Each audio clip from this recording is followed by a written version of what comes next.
somewhere in the bowels of the city that never sleeps, Kevin McCullough, radio host with Salem Media, is a man also not sleeping. Syndicated radio talk show host Kevin McCullough. And that guy would like a word with you. Many of you know him as Vostradamus. Of course that Kevin show is going to be great. The only thing that could be greater, of course, would be that Donald show. We don't have that, so we have that Kevin show. Featuring the music of Dick Tunney and the Dream in Color Orchestra.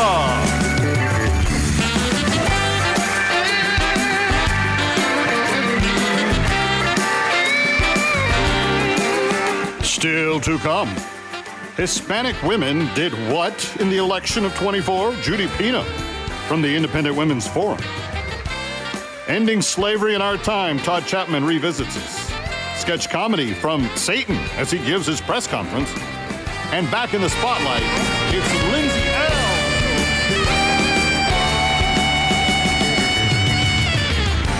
And now, from Times Square, don't call him Tulsi or Lee or Governor or Elise or Pete.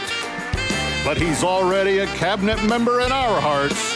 Here's the Kevin! Aw, that's incredibly kind. You want me to be a cabinet member? That would be kind of cool. I would have a hard time picking which department I would most want to help, though, because, you know, I'm naturally a lover of the military, so national defense would be good. I love Governor Huckabee, so if I could work with him in Israel, that would be awesome.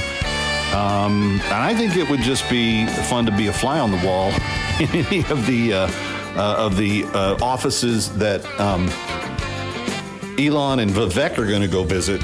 Because you know when they show up, people are going to start sweating and knees knocking. You remember that?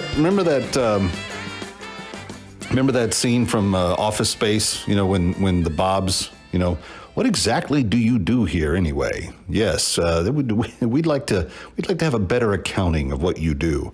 I think there's going to be a lot of those like deer in the headlight looks from people facing them in the very near future. And hey, how could that be bad for our country? I don't think it could be. Anyway, got to get to the news. Here we go.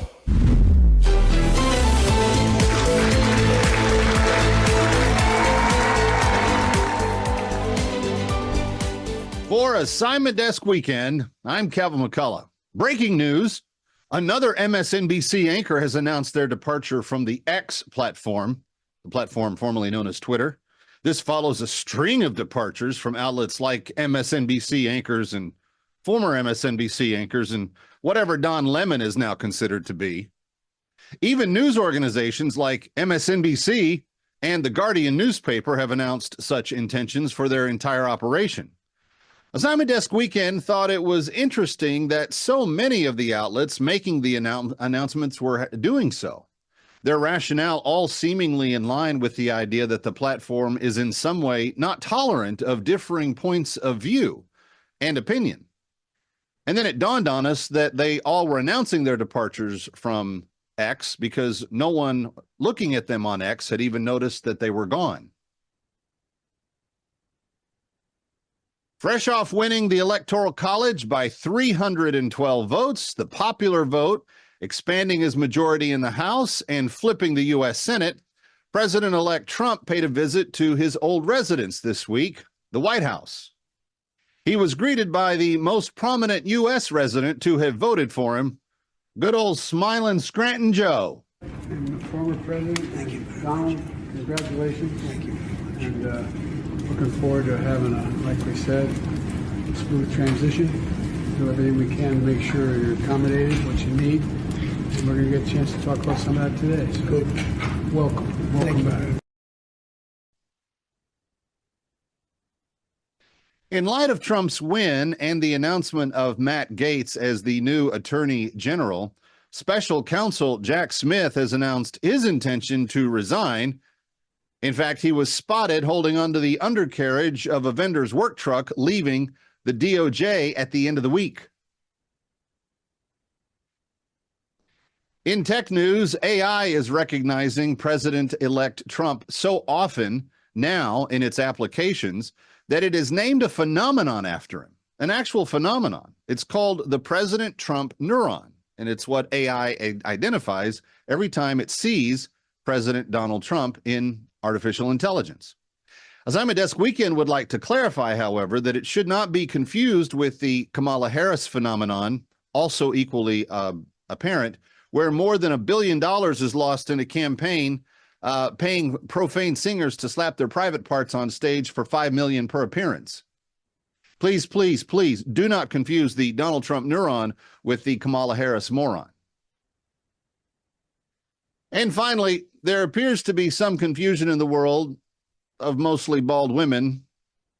Assignment Desk Weekend has seen many of them in recent days holding up odd signs that read things like "no sex." Just to be really super clear, Assignment Desk Weekend doesn't believe that any of the women holding the signs were in any danger of being misunderstood or ever propositioned. For Assignment Desk Weekend, I'm Calvin McCullough.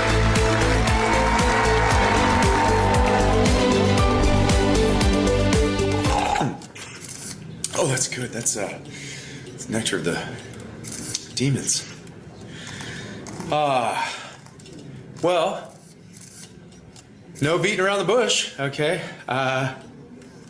We lost the 2024 election, but it's been one heaven of a week, okay? I just want to say up front that I'm super proud of our team. I mean, the lies, the chaos, the hysterical push to trans everyone's kids and put tampons in the boys' bathroom. We did our best. We did our best. And unfortunately, God and the Republicans just played a better game out there. So I guess we'll take some questions. What do you think went wrong there? It seemed like Harrison Walls was a perfect candidate. Honestly, I could have run a drug parakeet, and it wouldn't have made a difference. My Democrat followers will vote for anyone who promises them the right to kill their kids. So the good guys they just wanted it more, I guess. You know, the match was just kind of unfair, okay? It was a little uneven.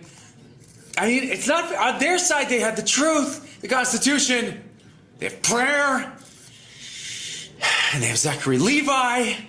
You know, the guy from Tangled. And at last, I've seen the light. Anyway, I know that we on our side have a lot of talent. Okay, we've got MSNBC, Joy Behar, Rachel Maddow, CNN, crying Jimmy Kimmel.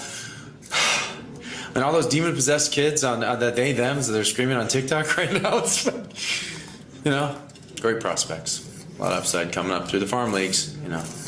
So. What are the plans for the Hell franchise moving forward? Bright future. Bright future. We'll keep trying to convince everyone that Trump's Hitler. You know, actually, this is kind of funny. We got Hitler in a special torture chamber right over there. And he hates it when we compare him to Trump. It's funny. He's like, I'm the most evil. See, I'm the Führer. He's just an orange reality star. It's classic. It's classic. One of the few points of joy in my life right now. Anyway, we'll probably just try to keep throwing Trump in jail and stuff and do a few more assassination attempts. Run a last-ditch Hail Mary, pick six, if you know what I mean. What's the game plan for converting Republicans to your cause? Well, actually, you know what? We did make some good headway in this arena. We got David French to do that whole evangelicals for Harris thing. So it's really hard to say that with a straight face. So getting Christians to vote for a woman who supports baby murder is just like, we have, let's see, we have Liz Cheney. I love her. Anyone that's a friend of war is a friend of mine. We'll just keep pushing the woke agenda to the schools to try to brainwash Republicans' kids on TikTok. You know, it's kind of like, we're coming for your children. But for real, we are actually coming for your children. Any other upcoming plans you can tease? Well, I mean, actually, in the next 4 years, it's obviously going to be a rebuilding year. But, I mean, that doesn't mean that we're not going to compete and do a quality product and put it out there on the field every single day. See, we just released another season of Rings of Power, and that's great. So we're putting pronouns everywhere. That's great. Dungeons and Dragons, board games, LinkedIn, which we also also created. We got some more Blippi coming out. Nothing woke there, just pain and suffering. We're working on reducing legroom in airplanes. Gosh, excited for that. Well, that's it for now. I got a meeting coming up here about Bitcoin. No idea how it works. So, yeah, you guys got to get out of here. Hey, Wormwood, we got that meeting for the Bitcoin thing. We had to clear the room. Can you just release the shark bears, please? Toodles.